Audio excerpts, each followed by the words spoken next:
welcome all. Thank you very much in joining us today for the virtual Informer event. Today's topic, investing with a conscience. And I just want to say thank you again for everybody who has signed up and joined us. We do really appreciate you spending the time with us today. I will move on to the agenda. The main aim for today is an hour's presentation. We always try to make sure our Informer events are smooth and efficient, so we don't take up too much of your time in the day. Really, I just want to say we sent out gift boxes. Hopefully you've all received one. This was produced by Earthly Kind. Guilt-free snacking, not so much on the calories, but more on the packaging side. Recyclable, compostable, plant-based packaging, with also ethical brands as well. And many of you have got back to us to say you've been enjoying the treats, which is absolutely great to hear. And the kind of twist of those is very much these kind of products coming on the market especially over the last number of years. I think probably 10 or 20 years ago, we wouldn't even considered these kind of items. And this is very much reflected in the investment strategies today. More and more ESG investing, looking after people, planet is becoming more of a mainstream investment solution. And this is what we're going to go into a bit more detail today with Ed Margot, who's joining us from FE Investments. He's investment strategist there at FE. My name is Adam Herbert. The majority of you will obviously know me. Obviously, there's a lot of favors going around in emails to get people to sign up. So hopefully you don't feel you're too bombarded with that. And yes, I'm the director at Herbert Webster. I'm a chartered financial planner. And actually, Herbert and Webster, we are celebrating our 11th birthday today. We did start the business on the 12th of May, 2010. So it's been a great 11 years. And thank you again for all the support from many of you who've referred clients over to us.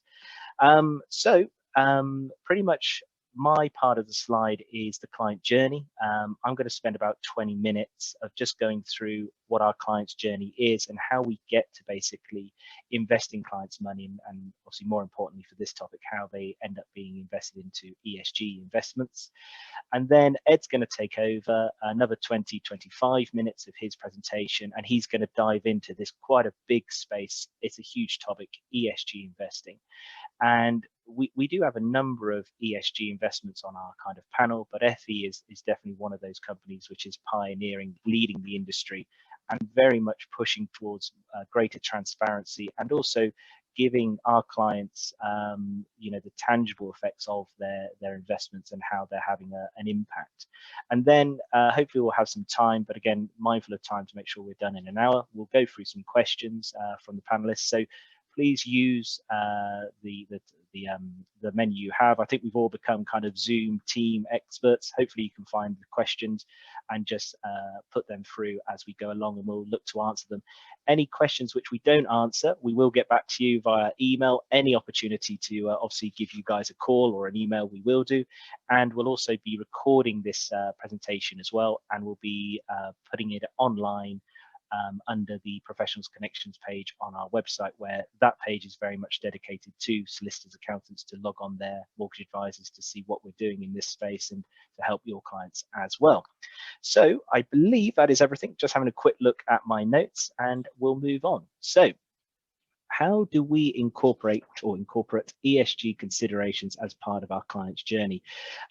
It's very much based in our journey from the start. It is in there. So we very much build on the first stage. And when we look at any stage with a client, we start with a fact find process. And this is very much gathering information of the client, such as employment history, where they see their future careers going, assets, liabilities, goals, objectives, what they're trying to achieve, the good old monthly income and expenditure, find out where their money is going and looking to see if there is surplus capital where we can put towards their goals and objectives.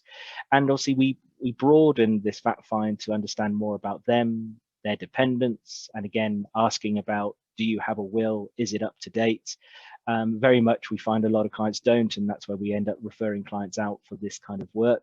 And also looking at power of attorneys and also vulnerabilities. Our clients sat in front of us, and I don't need to stress what we've gone through over the last year or so with COVID. A lot more people are falling into this vulnerable category as well. So overall, with a fact find, we very much look and take a dive into the client's finances, and very much understand where they sit and where they want to be. And part of that process is the big one at the bottom is, do you have any ethical preferences? We build on this, social, environmental, religious, and we very much have that as part of our overall conversation. And with that, with those questions, you can imagine clients are in different categories themselves. We have some clients who go, well, never really thought of ethical investments, but I don't really want my investments to do any harm. And straight away we can confidently say there's no investments out there which we recommend which are unethical.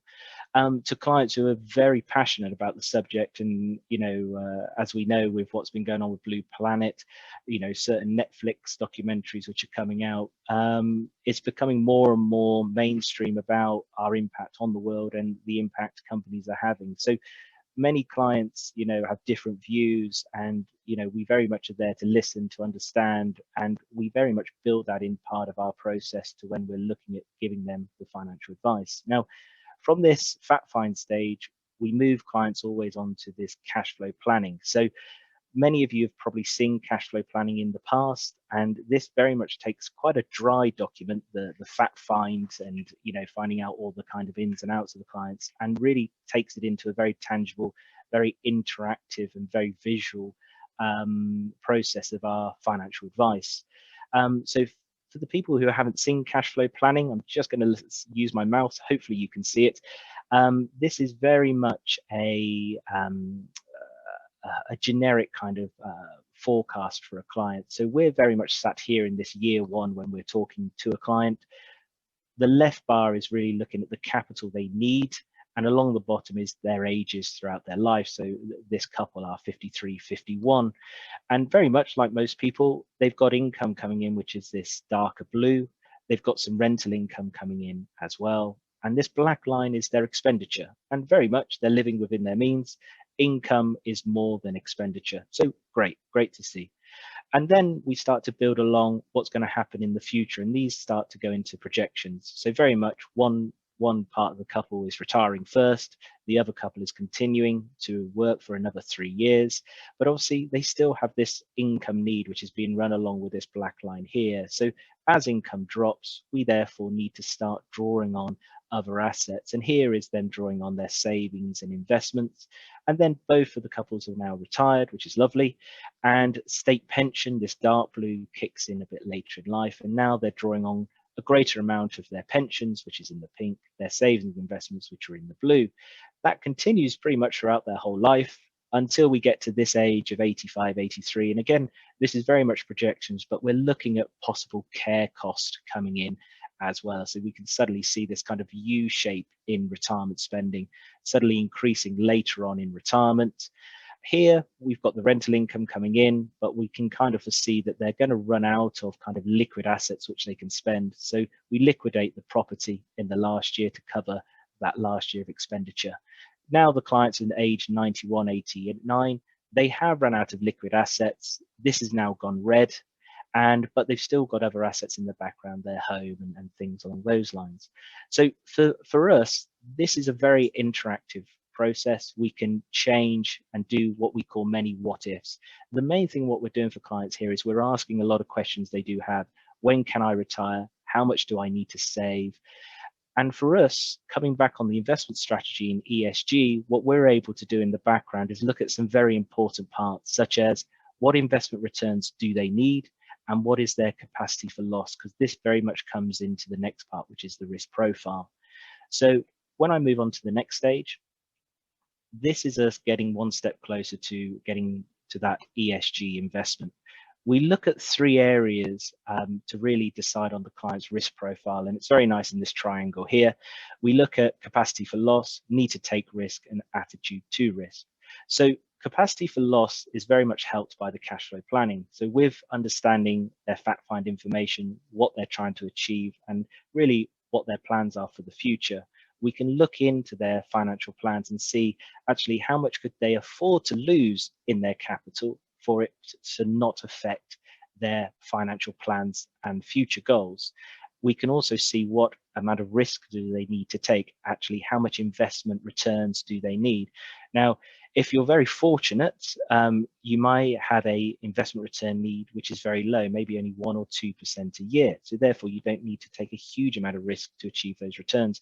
Some clients are even in such a fortunate position that the returns they need are negative. So again, they have too much capital in theory, and some other clients may have an investment return which is much higher. And again, that's another conversation. Can they save more? Is these investment returns too high to achieve? Do we need to cut our cloth accordingly, such as retiring later or not spending so much in retirement? And that very much gets us nearer and nearer to a solid financial plan, which, don't get me wrong, gets reviewed, always needs changing. We have budgets, clients' agendas changes, children come along, and they can certainly put some spanners in the works as well. But the last area which we cover off is the risk question. So this is us just very much focusing more onto the clients themselves, and questionnaires out there run from many ranges from 10 to 100 questions. We stick to the lower side because what we're just trying to achieve is the client looking inward. How do they behave around risks and volatility? And this is a couple of examples of questions. How would you describe your typical attitude when making important financial decisions? How do you think that a friend who knows you well would describe your attitude to taking financial risks? With those three areas covered and understood, we're able to move on to the risk profile. And very simple, we have 5 risk profiles. Level 1, cautious, prepared to take only a small amount of investment risk, and is important that your capital is protected. Moving up to level 2, level 3, moderate, prepared to take a moderate amount of investment risk in order to increase the chance of achieving a positive return. Capital protection is less important. And we move up to level 5, prepared to take a substantial degree of risk with investments in return for the prospects of highest possible longer term performance. We will agree a level of risk for that client with the data we understand and what they're trying to achieve. We then move on to their time horizon. So with a good cash flow planning, we're understanding when capital is needed and when clients will be looking to access capital. And clients could have a number of term or time horizons. So for example, as I've put here, they could have plans to cover school fees in 11 years time, and which is a medium term, as well as retirement in 30 years. So with this, a client could have 2 risk profiles, both level 3 if we've agreed that, but one is medium and one is long. Now, what makes the difference between those two is very much the asset allocation. And this is then reflected in the suitable investment solution. The asset allocation will be made up generally of these assets. The left side is more cautious, the right side moves to more kind of riskier, more volatile asset allocation. So money markets, very much deposit-based investments, the kind of things you'd associate with cash savings. Property, this is more commercial property, offices, warehouses, shops, where an investment is made into a commercial property. You've potentially got the capital growth as well as the rental income. Bonds, this is very much lending money to governments, to corporates. They will borrow the money, pay you a rate of interest, and pay the capital back. Then we move into equities, shares in companies. These assets start to become more volatile. They do go up, they do go down a bit more aggressively than the others, but over the long term, you'd expect hopefully greater returns. UK equities is separate to developed equities. The reason being is exchange rates there. We then move on to developed international equities. So that's the likes of Apple, Netflix, Nestle. Again, shares in companies, but now we're bringing in the currency risk as well, because holding Apple in US dollars, you also need to be aware of the currency exchange as that comes back to UK sterling. And then emerging markets, China, Asia, South America. Now, with that, with the asset allocation, I've got here a nice visual to hopefully help explain. Level 1 shorts, as you can see here, the majority of the assets are being put towards that left side, money markets, government bonds, with a very small amount in equities, 6%, 3% into equities developed into UK. Level 3 medium, a bit more of an even split, with 41% going into government bonds, and then everything else going into equities, 17% in UK, 41% into developed international equities. And level 5, 100% in equities, the biggest proportion being in developed, then UK, and a smaller part in emerging markets. Now, the main thing what this gives us and gives our clients is an investment mandate and their risk profile. And this will then be matched towards a suitable investment solution for them. So our investment solutions, what's great about us is we are independent. We're not tied to any particular investment house or investment manager. And we have investment solutions which cater for all investment risk profiles. And we very much plug in that investment solution. And those investment solutions will broadly be one of these three: a multi-asset single fund, a model portfolio service, and this is very much the space which FE works in, and a bespoke discretionary fund manager. Now, I've got a brief overview of what these items are, but again, any further questions, don't hesitate to get in contact. I'm more than happy to give you examples of how these look. But the main thing is all three options aim to provide the same outcome for all clients, which is a diversified portfolio which matches their risk profile and their mindset. Now, all three solutions, single fund, MPS, and discretionary fund manager, DFM, they can all include an ESG preference. They all can have a shade of green. The main thing what drives the decision here is the client's mindset. It's matching the client's mindset to the right investment solution. Because when we even look at ESG, one client who feels one thing is ethical won't be the same in another person's eye. It's very much it's in the eye of the beholder. And the main thing what we want to understand from our clients is their mindset when it comes to investing, their mindset when it comes to ESG, the social impact, the environmental impact, and then matching that up to the investment manager, which is also having that similar mindset. And the main thing for us is as long as the client's mindset matches the investment mindset and the investment solution matches the risk profile has been suitable, prepared for that client because of the work we've done with the fact find and the cash flow planning. And it just shows how then everything comes together. And the main thing is we're investing clients' money in something which we deemed as suitable and it matches their preferences. So just looking at the time, we've got a couple more minutes before I hand over to Ed. The multi-asset single fund, this is just an overview for people who are a bit unsure about what I'm talking about, want to get rid of the jargon. These are the least complicated and lowest cost of investment solutions. Money would be invested into a single fund managed by a single fund manager, but which is diverse across a multiple asset classes. The multi-asset single fund that we recommend are all risk targeted, which ensures they remain suitable throughout the full period of the investment. The model portfolio service, this is where FE come into the market, made up of multiple investment funds, investing in a range of asset classes managed by different managers, all blended together by the portfolio manager, be it FE. The portfolios are risk targeted and managed on a discretionary basis. They are monitored daily, with fund switches actioned as necessary to ensure they remain suitable throughout the full period of the investment. These are more complex and generally more expensive than multiple asset single funds, but tend to perform better over the medium and long term. And bespoke discretionary fund managers.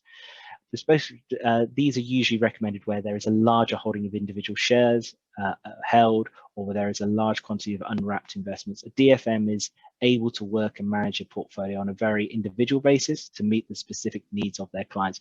This includes the ethical preferences due to the complexity involved, which tends to be the most expensive investment solutions. So these three areas of investing or investment solutions very much cater for all our clients. So that brings me on to, so what is ESG investing, which is the big question. And that's where I'm going to pass over to Ed. Now, this is where my technical comes in, where I need to stop share. And hopefully Ed will now be able to share his screen. Thank you very much. Just bear with me and let me share my screen. Excellent. And before you start, Ed, I'll just fill in. So we've also got, I'm in the office and they are re-preparing the aircon to be switched on. So if you hear any noise, I will go muted, but luckily there was no drilling during my presentation. So that was lucky. Good. Can you see my screen okay, everyone there? I believe so. Yes, we're good. Good. Okay, I'll start. So I got an introduction just before from Adam. I'm Ed Margot, investment strategist at FE Investments. One of the things that I do in my role is go around, talk to people about our investment strategy, and our investment portfolios and how they work. So I'm here today to talk a bit more about responsibly managed portfolios, investing with a conscience. So before I dip into the presentation here, just got to give you a disclaimer from a regulatory perspective because of the way we interact with Herbert and Webster. This presentation is prepared for general information. It's not advice. If you need advice, talk to the Herbert and Webster crew. So what we're going to go through today, we're going to talk a bit about who FEI are, FE Investments, just introduce ourselves.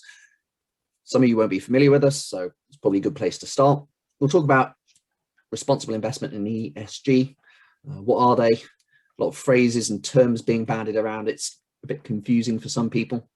We'll talk a bit about sustainability risk. What is it? How does it affect investment portfolios? And then we'll talk a bit more about our investment philosophy, our reporting, our methodology, and then we'll pull it all together in a summary and conclusion.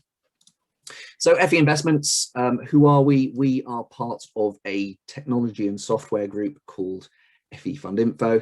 They were originally called Financial Express, but we were taken out by a private equity company and merged into FE Fund Info Group. And we started well over 10 years ago, back in 2012, as an investment consultancy, providing investment portfolios, advisory investment portfolios for IFAs, directly to the IFAs, not to the end client. 2015, we moved from advisory to discretionary.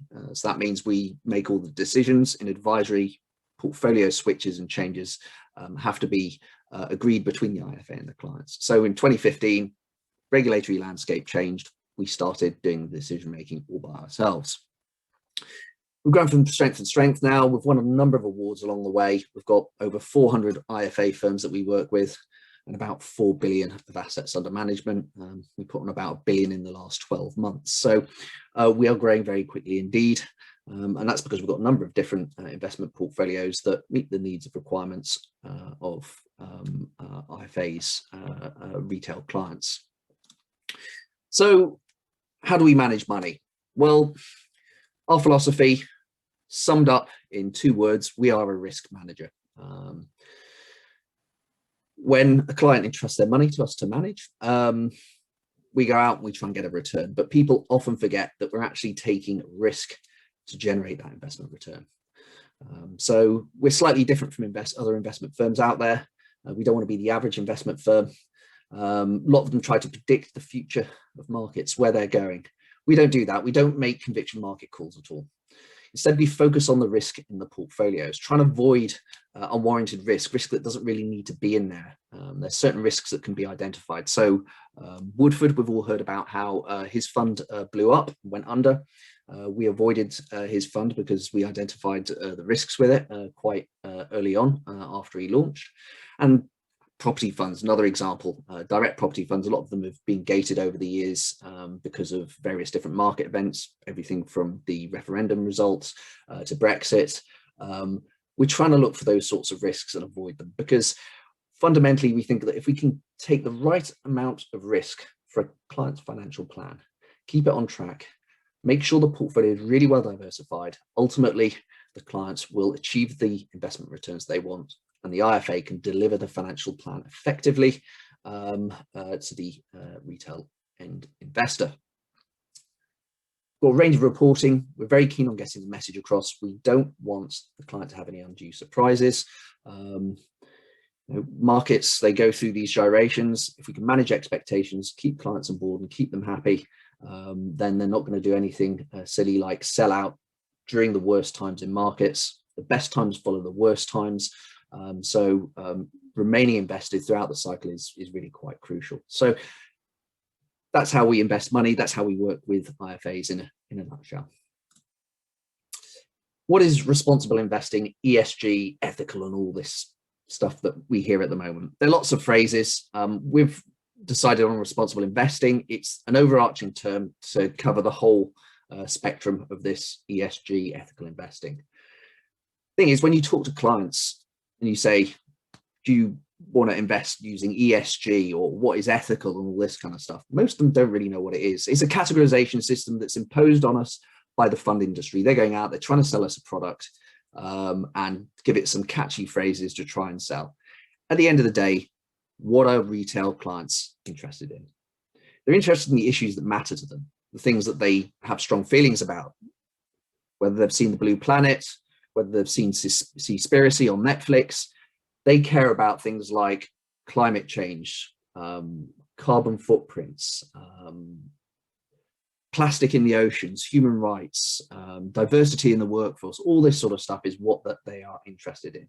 So when it comes to reporting back to our clients, these are the things that we want to talk to them about. And these are the things we put in our reports that are delivered through to the Herbert and Webster team there, and they can use to articulate our investment strategy.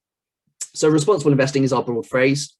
Sustainability is something that's going to crop up a lot more in the press going forward.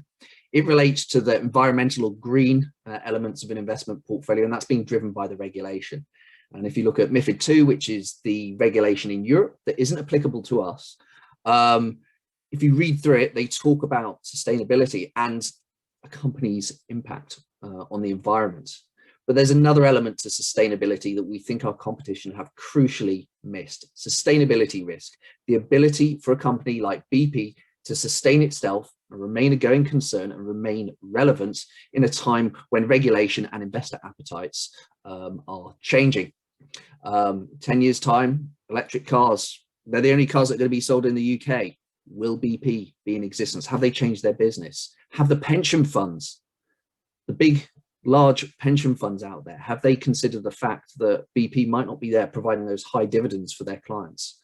So there are different elements to this. And as a risk manager, this is what is fundamentally really important to us: how we assess the effect and risk on the environment from the companies that we invest into, but also issues like the sustainability of a corporation. A lot of this regulation is pushed through from the UN Paris Climate Accord.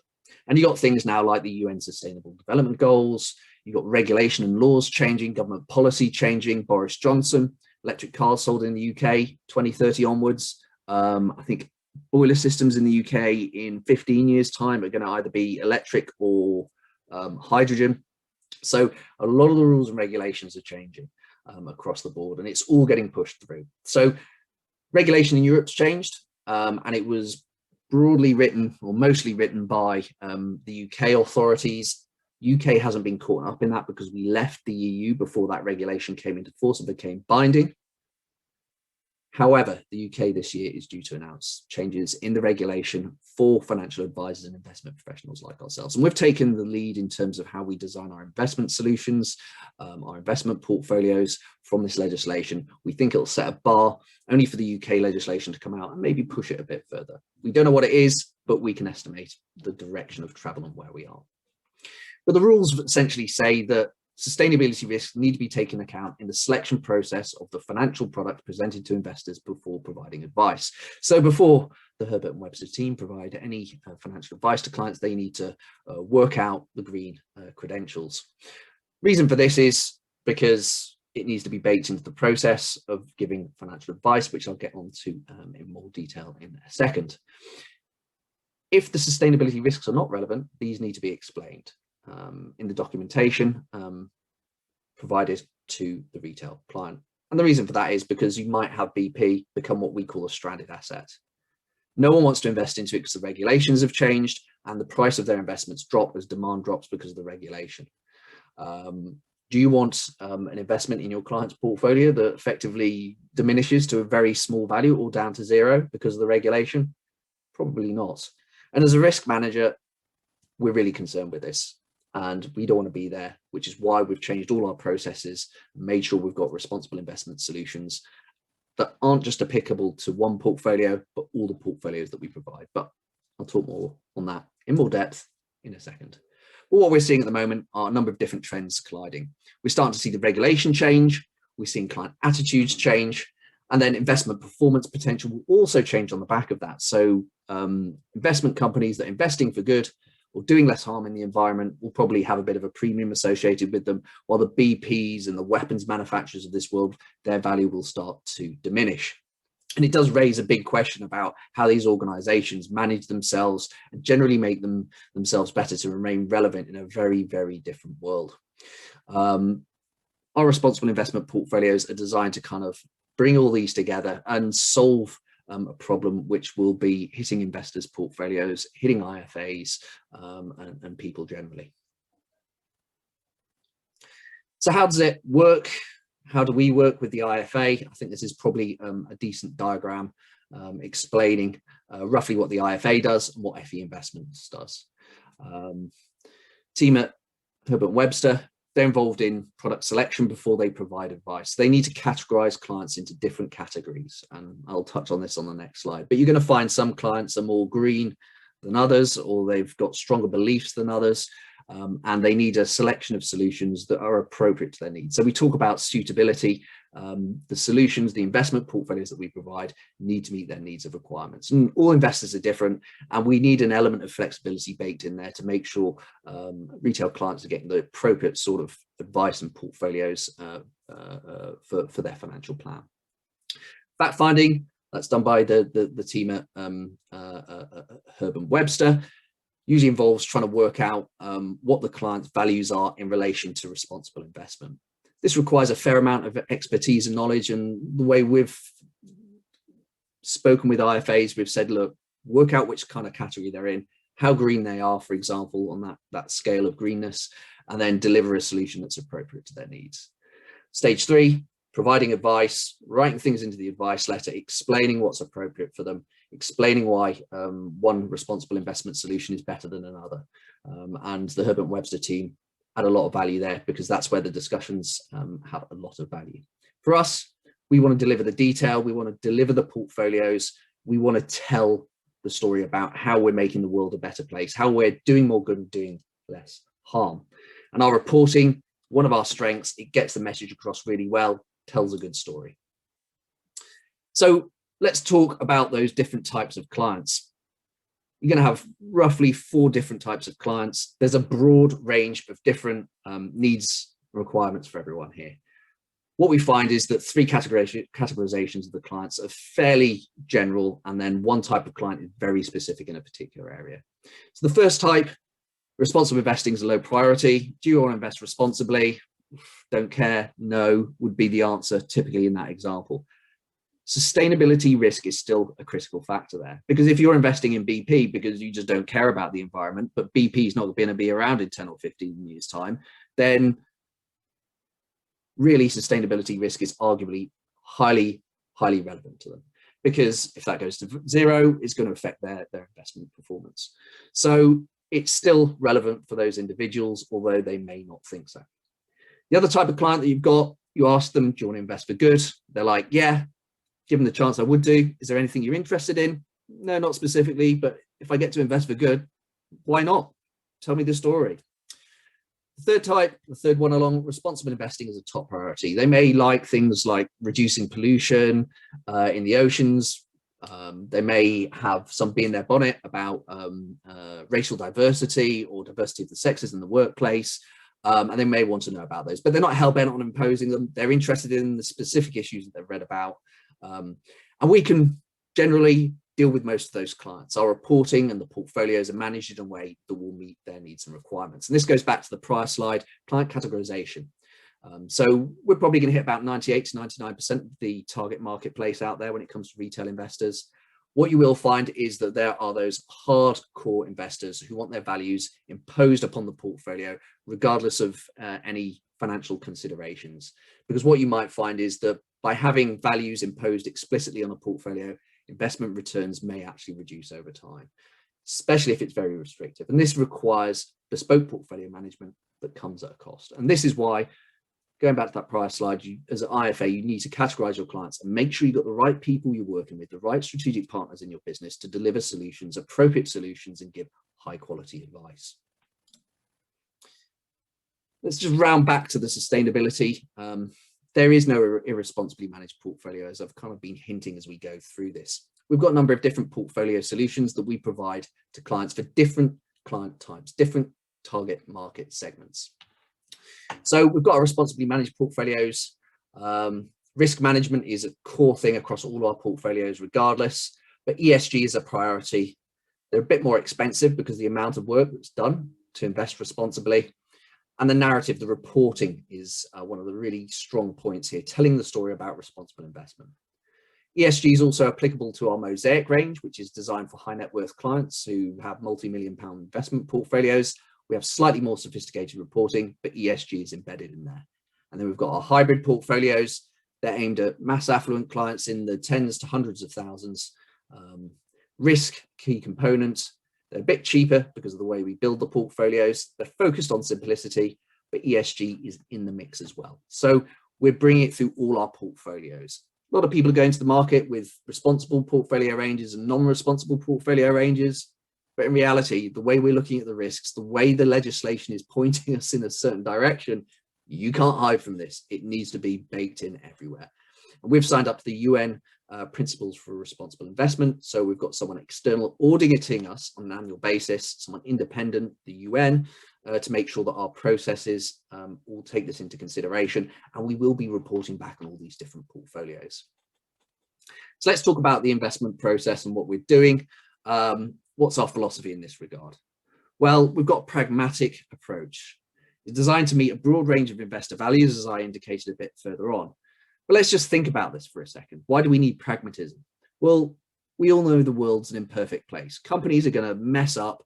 They're going to spill chemicals, or they're going to be problems in their supply chains where they're employing people beneath the minimum wage. We get that, and they will mess up.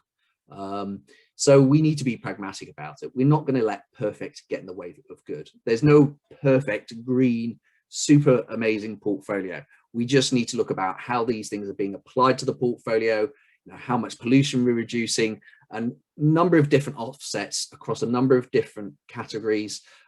So you might find that the carbon footprint of the portfolio goes down slightly, 10% or so, when we rebalance the investments and change the investments in the portfolio. But then the diversity in the portfolio may go up, get a little bit worse and go up in terms of its scoring. We can't meet everything, all these different values effectively. It's very, very difficult indeed. And we need to look at companies and say, look, if they've messed up, we want to understand why they've messed up and then how they're going to change, if they're going to change. And if not, then it's either a decision of one, engage, or two, pull our money out of the company, underlying company. Typically, that would involve selling the actual fund manager's fund at a high level. But that pragmatic approach is also required in terms of what we're objectively trying to do for client portfolios, which is do less harm, do more good, and deliver on risk and return. If you look at any of those categories there, reducing pollution or making sure workforces are more diverse, there's more diversity in the workforces, it usually falls into two categories there. And they're quite high level, which is do less harm, do more good. And that's how we position it with retail clients. The reason for that is if we get too specific in those areas, because of the complexities of the world, you're going to fall foul of that. And you could end up with mis-selling. And mis-selling in this case is what we call greenwashing, which is misrepresenting, materially misrepresenting the green or ethical investment factors of the portfolio when it's provided to the client. So it's quite high level there in that regard. But what we also want to do is deliver on risk and return. Retail clients approach IFAs because they want financial plans, save for the future, save for a golden retirement or little Johnny's school fees. So risk and return is fundamental to what we do. It's fundamental to what Herbert and Webster are trying to achieve for their clients and the value that they drive through to their clients. So what I want to do is balance all these off together in a pragmatic way so they all work together, along with get the message across. So demonstrate the difference that they can make from having a responsible investment portfolio. You can see on the right hand side there, probably some nice charts there. If you want more information on these, the Herbert Webster team can kind of run you through them, but essentially they're designed to look really approachable, look colorful. We don't use jargon in the terminology that we have in there where we've got any writing. We try and make things understandable for the retail client.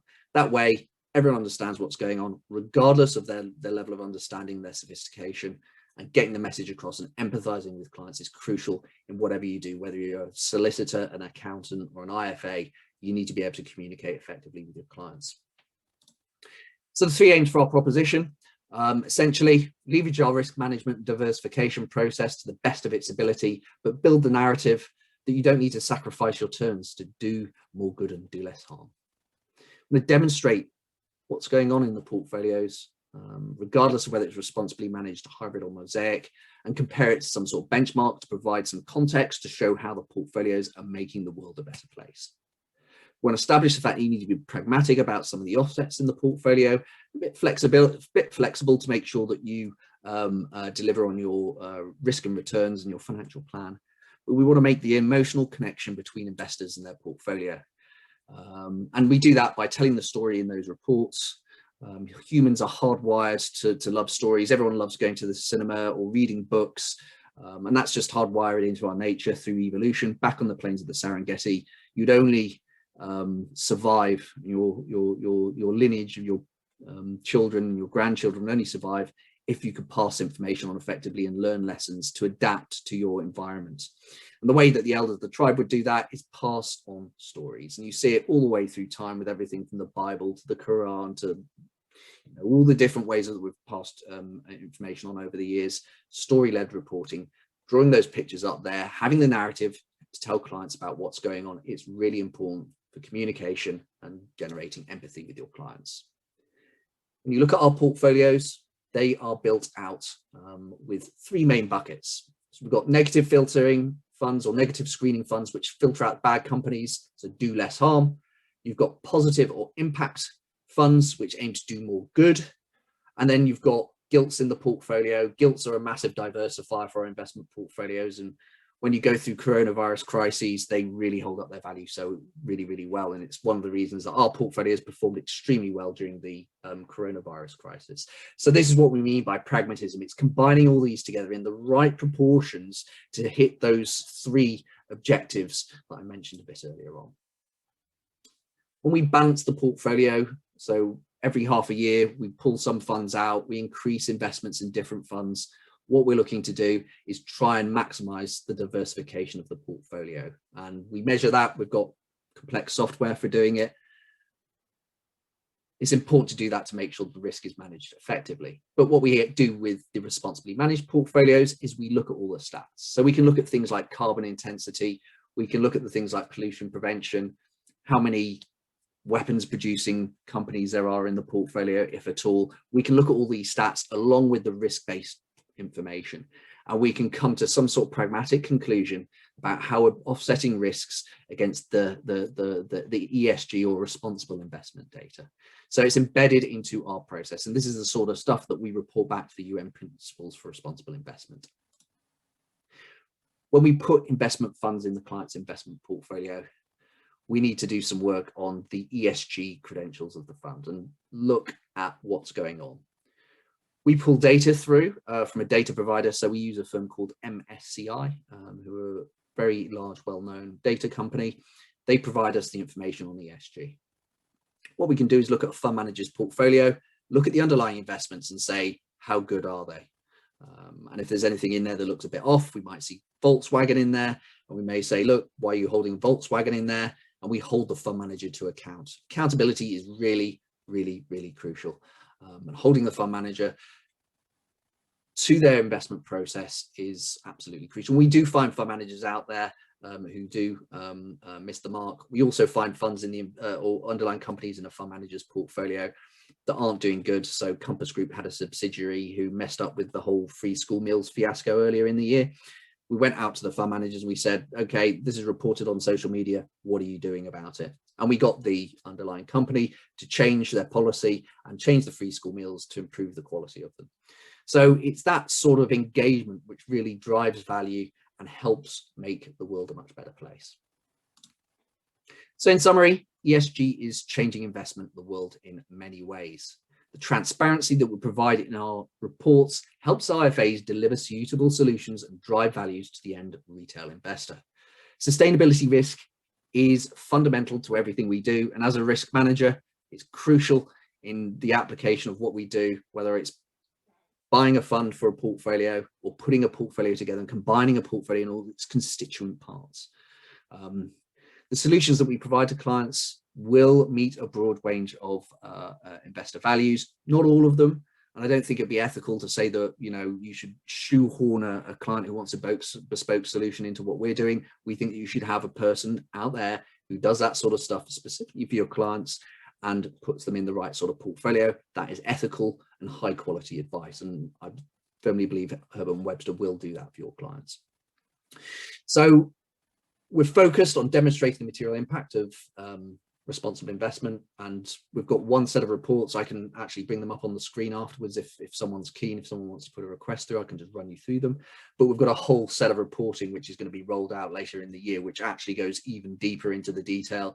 So if you get those clients who are quite interested in a specific issue, we can just peel back the layers of the onion and deliver that narrative, deliver the story of what's going on within the investment portfolios at a more granular level. But sustainability is incorporated to all our portfolios, and it meets the needs and requirements of a really broad range of client solutions. So that concludes the presentation. If you need any more information on this, please talk to the team at Herbert Webster. If you've got any questions, then I think we're going through to a question stage. So over to you, Adam.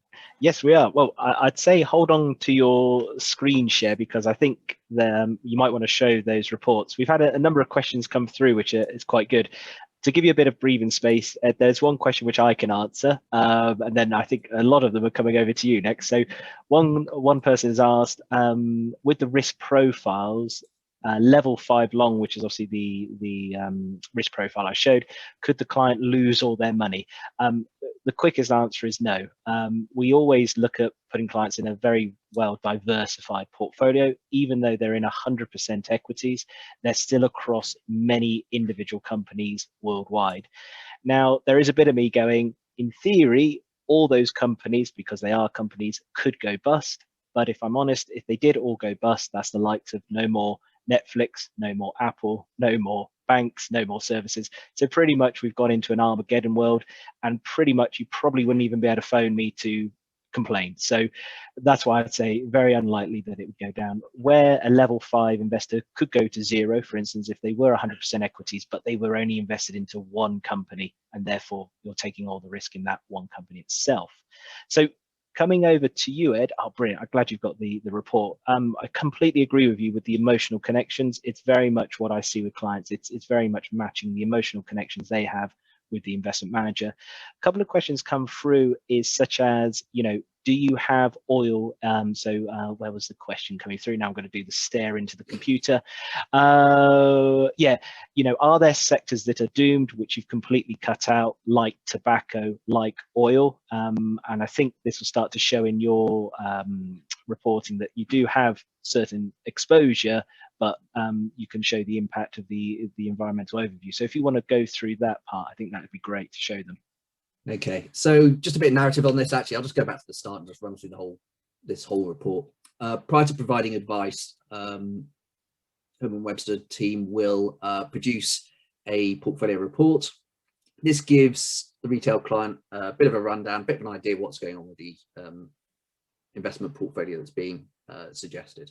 So here we can see portfolio's got a risk level, got a time horizon, a term structure, as was mentioned earlier on in the presentation. So what you find is what we produce kind of marries up to the Herbert Webster team, so you get this connection across the board from both organizations. Bit of description on the investment portfolio, the underlying funds in the investment portfolio, and also the asset allocation, so the split between bonds, developed equity, and UK equities. So that again ties back into the earlier part of the Herbert Webster presentation. We give some data, some information, past performance, net of fees. So you've got a chart there. And for those people who love tables and spreadsheets, we've got one of those at the very bottom of the page. We talk through costs here at the very top, and we break down where the costs come in as required by the regulator. We tend to go into a bit more depth than some of our competition because some of the fees are stripped out by some of our competitors. We're big on transparency in terms of what's going on from a responsibly managed perspective, but also on costs. This is hugely important. I don't think it's something that should be skimmed over. And if we look more competitive compared to the competition because we're transparent, then the competition can go to hell. We've got a risk illustration here, which describes risk, puts a chart in there as well. Try and keep jargon out of there and try and give an example which makes it understandable for someone with relatively low levels of sophistication in financial matters. We also talk about probability of loss in the portfolio. So there are small percentage point probabilities of this portfolio to medium term dropping 10%, but it's a diagram and some text there, which is all designed to help get the message across, provide that transparency, communicate clearly, and help financial advisors do what they do best, which is advise the client. So this third page is what we have in our responsible portfolios, and we're looking to introduce it as well in the not too distant future in some of the other portfolios that we provide. We've got a bit of a snippet on responsibly managed portfolio, what we're trying to do. So it just provides a bit of context. We talk about the benchmark portfolio and explain what that is. So basically we look at the asset allocation. We put index trackers in there with no ESG kind of skew on them at all. It's basically like the FTSE 100 where we've got UK equities, or it might be the FTSE All World Index for international equities, and then a gilt index for the gilt element of the asset allocation. What we do is we pull through the ESG statistics for that neutral benchmark, and that gives us an overall idea of how the benchmark looks on certain key themes for responsible investment. So we've got an environmental overview here, just up at the top. And then we've got the carbon footprint here on the right-hand side. So we've got time series data versus the portfolio. Got a bit of a spike there, and I'll explain that a bit later on. A little bit of exposure here to fossil fuels here. So that kind of coincides with that as well a little bit, and I'll explain that as we go through. But it gives key stats and paints a picture about what's going on with the environmental credentials of the portfolio. And Ed, if I can just jump in here, because I think this will be a perfect opportunity to answer a question which has come in. Someone's asking, how do you track that your money is being invested by the companies as they promised? And I think that can kind of be answered here, even though we can't see the individual companies. With this particular portfolio and the transparency you give, we can show the client basically the carbon footprint the portfolio has had over that period of time. And on the left side, I don't know if the viewers can see, but that's also having the pollution prevention, green building, alternative energy. These reports, how often do they get updated? Is it every 6 months, every quarter? So these reports for this portfolio type is every 6 months. Yeah, perfect. So again, for a client, they can review this document and they can just see where basically how their money is having an impact on the environment. Yeah, awesome, excellent. There you go. I'll let you continue. Sorry to butt in there. I just saw that question come through. Nope, gives me a bit of breathing room. There you go. squares away a question as it comes as we go through. So we've got a bit of information on impact solutions. So we've kept this at a high level because if you look at impact solutions, there's not a specific categorization of different impact solutions. If you look at a stock market index, you will see it's broken down between pharmaceuticals, energy companies, tech companies, mobile companies. There is a broadly agreed upon categorization system, and it's not so much with impact solutions, and there's overlap, and it's just a pain in the behind from our perspective trying to get the message across effectively. So we've kept it high level, and what we'll probably do in this regard is provide some supplementary reports that talk about particular companies in the investment portfolio and tell the story about what it's done and how they're affecting the world, and it will give a much better, much more meaningful story for those involved. Bottom of the page, we can see controversial industries. These figures are accurate, and all the portfolios in our responsible range rank at 0 on all of these. So 0 weapons, tobacco, predatory lending, nuclear power, all that sort of stuff. So negative filtering funds is something pretty easy to do. It's the easiest way to manage money for fund managers. So achieving all these things here is pretty straightforward for us. Oh, Ed, can I answer you a question there then? Because I wasn't too sure on this one, and even my brain was thinking, is it green or is it not? Someone asked about nuclear energy. Is the nuclear energy sector a problem, or is it part of the solution? So are you guys viewing that based on that as, because I believe I saw nuclear, this is when I put my foot in it, yet nuclear power, I see it at 0. So is that something which you deemed, or FE deemed as, it's not good for the environment? Well, it's both. Yeah. So you can look at it from one perspective, and this is the issue that you've got with responsible investment. This is why you need this pragmatic approach. You look at it and it's like, well, it's got a low carbon footprint, but then you've got this toxic waste that it produces. And you know, that's not good. So we've taken a view on this one that it's negative. So we've got zero exposure in the portfolios at the moment, Right. in this regard. But there are these like weird offsets that you kind of look at certain things in the investment portfolio and you're like, well, is it good or is it bad? And then there's a whole discussion. Yeah. So, you know, it crops up quite a lot. There's an M&G fund that we reviewed recently, and they've got a financial services company that's been involved in money laundering. And we asked the fund manager about the company, and they didn't know that it was involved in money laundering. So we're just like, what are you going to do about it? And they came out with a good answer about how they're going to deal with it, but we're just like, well, how the hell are you running a responsible mandate and you don't know this stuff, and we know this stuff, and it's a big fund house. So yeah, they're probably going to get culled from our investment portfolio going through. But you know, you've got this dichotomy where it's just like, yeah, they've handled it very well once they've noticed it, but then we can't ignore the fact that they just completely failed to identify it. So brilliant. And that kind of flips into another question someone's posted.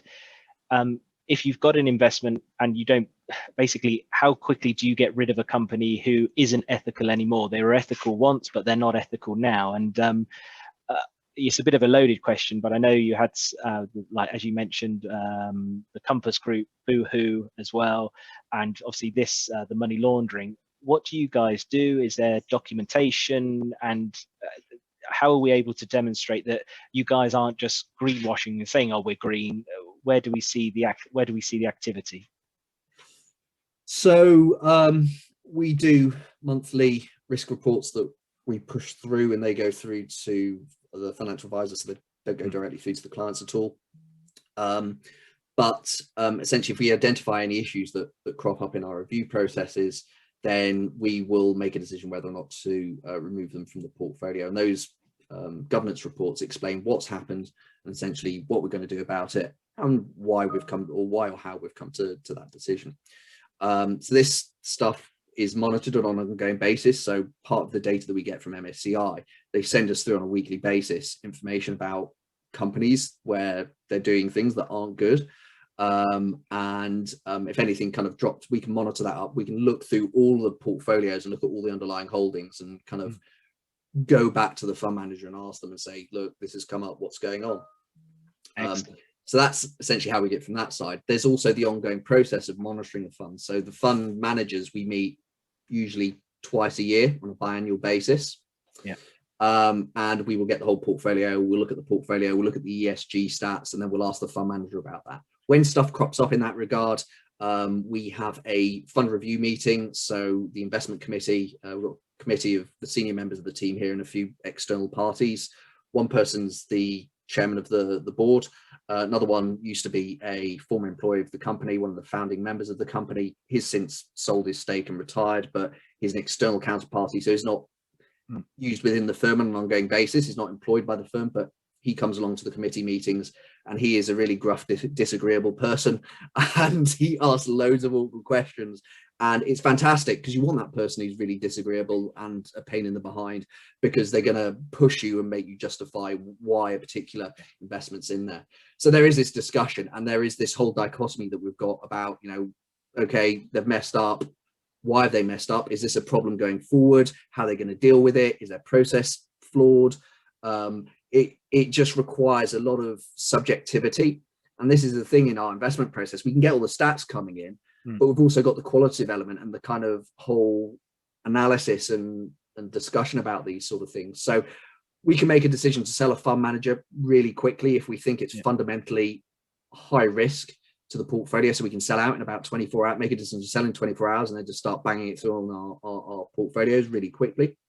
But if something's not good, what we'll do is we tend to kind of just make the decision, defer it until the rebalancing point. So we rebalance the portfolios and change them twice a year, and then we'll make the decision to remove the fund manager from the portfolio. And typically that's the way it goes if we find something bad or not right going on in the investment portfolios. That's brilliant, Ed. Thank you. The main thing with ESG is it's just not a simple answer. There's just not as you said in your presentation, that is a perfect ESG portfolio. It's a world which is growing and getting ever bigger and even more complicated So it's brilliant. Now, I'm aware we've hit our hour mark. So we finished our hour. I want to finish on time, but one more question has come through, and it's nuclear fusion now. So I don't know if you can answer this with a yes or no, really, Ed. So we finish on time. But is there much buzz in the ESG world over the recent advancements towards nuclear fusion? I don't know. I'm glad I'm asking you that question. Not so much, because it just hasn't come to fruition. Yeah. So we're not quite there yet. Yeah. There's a lot of interesting stuff going on in that regard. Some of the work that they've done there has been great, but the buzz really isn't there. Where the buzz really is, I think, on things like electric vehicles. So, like, I mean, Tesla just gets banded around everywhere. Hydrogen-powered vehicles as well. That's where you're starting to see the buzz on certain things, and the whole battery side of stuff as well. Battery storage, that tends to be where things are. I don't think the fusion side of things has kind of got to the point yet where it's kind of, firstly, that accessible within capital markets, which I think is part of the issue, the accessibility side of things. Perfect. Thank you very much. Well, Ed, I just want to say thank you again for presenting for us. It's very useful, very informative. Just want to say thanks to the team here for getting this all together.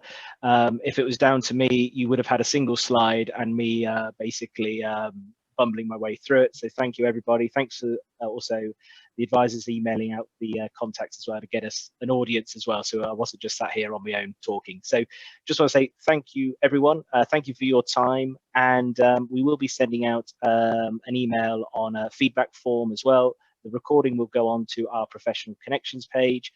And I believe that is everything. So thank you very much. And and our next event, which we'll be launching in 2 months' time, will be on the subject of equity release and lifetime mortgages. Thank you very much and have a good day. Thank you.